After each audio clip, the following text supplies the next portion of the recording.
How secure is your email in 2025? In this video, I'm going to help you to answer that question and also reveal a few things that you probably did not know about email security. First of all, my name is Matt and I run a company called Labyrinth Technology. We help empower businesses with their IT and cybersecurity.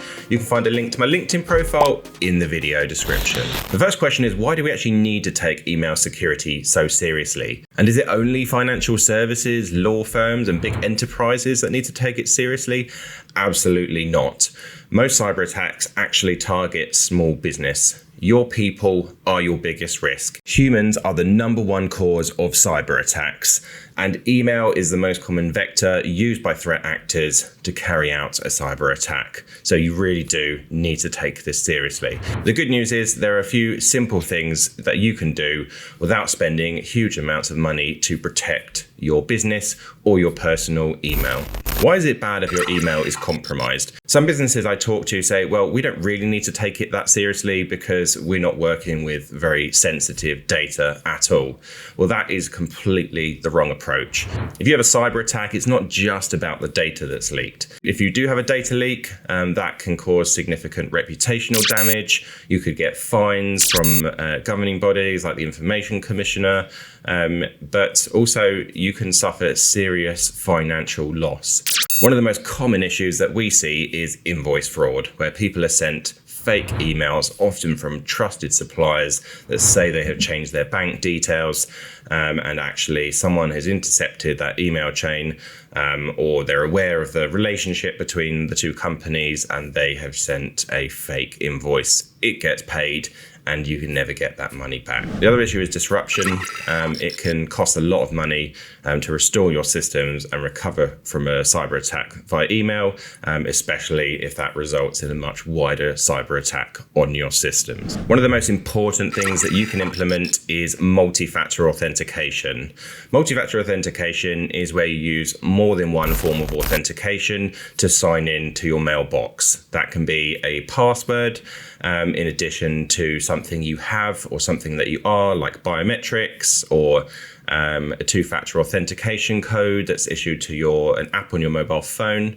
But multi-factor authentication does not make you invincible, and it's really important that you consider a multi-layered approach to protect your inbox, because even if you have multi-factor authentication, if you fall victim to a phishing attack, you can still allow an attacker access to your mailbox. Some forms of multi-factor authentication are also less secure, such as SMS and telephone authentication, and that's because people can spoof your phone number relatively easily. So it's important to use a secure method of multi-factor authentication, like an app on your phone, such as Google Authenticator or Microsoft Authenticator, both of which are free. The second thing to consider is user security awareness. As I said at the start of this video, your people are your biggest risk. Humans, by a long shot, are the #1 cause of cyber attacks. So you need to spend a bit of money educating your people on how to spot phishing attacks and how to use your IT systems in general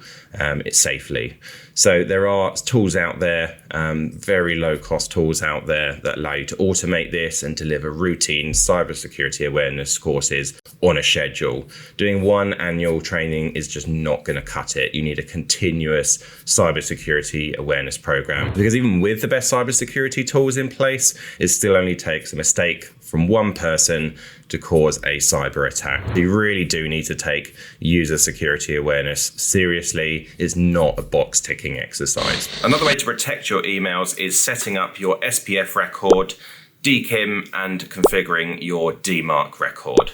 Now, what do all of these things do? Well, your SPF record, which is your sender policy framework, is something that you configure in your DNS record to tell the outside world what your actual verified mail servers are. The SPF record will largely help stop your emails that are going out to other organizations from being marked as spam. It's a really, really important thing to set up, because a lot of email systems will simply block emails that do not match the SPF record. DKIM, which stands for Domain Keys Identified Mail, is another way that you can help stop your emails that are being sent to people outside of the organization from being marked as spam or phishing. They use digital signatures to verify that you are actually who you say you are. And finally, the DMARC records help protect you against spoofing attacks by verifying that domains are actually the domain that they say they are. These are all things that your IT and or your web developer can help you configure. The final thing that you should have in place is a dedicated email security filter.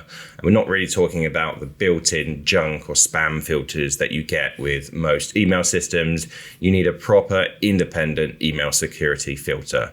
Now, there are so many tools out there like Microsoft 365 Defender, Mimecast. Now, tools like Microsoft 365 Defender are great, especially because they are low cost and they are included in the Microsoft 365 Business Premium subscription. But these traditional email security filters are starting to struggle to keep up with modern phishing attacks, and they are letting a lot of things through.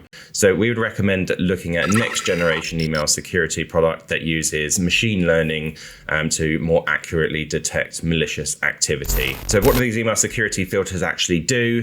They help block phishing attacks, they help block spam and grey mail, which will help save you time in filtering your inbox. They'll help block malware, and they help detect malicious links depending on the product that you choose.